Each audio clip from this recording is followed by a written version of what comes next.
In this video, we will be discussing control strips and their construction. The purpose of the control strip is to first establish our target density, but to also verify the results that we found in our roller pattern. The control strip will be a 300-foot section with 50 feet on either side to allow room for the roller to maneuver.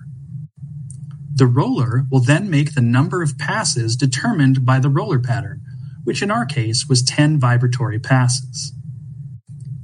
You will then take 10 readings for density and moisture spread out across the entire 300-foot section. For the control strip, the nuclear gauge will be in backscatter position and 1-minute mode when tested. Here are examples of density and moisture readings over the 10 locations. These numbers will be entered into our TL54. Next, we will add up all of our averages and divide by the number of tests, which is 10. This will give an average of all 10 tests, which is 135.3 pounds per cubic foot. For this to be a valid control strip, all of our moisture readings must fall within our optimum moisture range, and the average dry density that we found must be within 3 pounds per cubic foot of the roller pattern's peak density. On our roller pattern, we found our peak density to be 135.3 pounds per cubic foot, and our control strip average dry density was also 135.3 pounds per cubic foot. This would mean that they are definitely within 3 pounds of each other.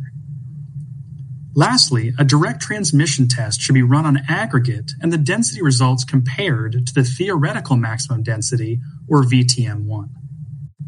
Lastly, on our control strip, we will be utilizing our average that we found to create guidelines for our test section. To do this, we will first take 135, the average that we found, and multiply by 0.95 to get 95% of that number. In this case, our number comes out to be 128.5 pounds per cubic foot. What this means is that on our test section, each individual dry density must be higher than 128.5 in order for it to pass. Secondly, we will take the 135.3 average and multiply by 0.98 to get 98% of that number. This comes out to 132.6 pounds per cubic foot. Our average that we find on our test section must be greater than this number in order for it to pass.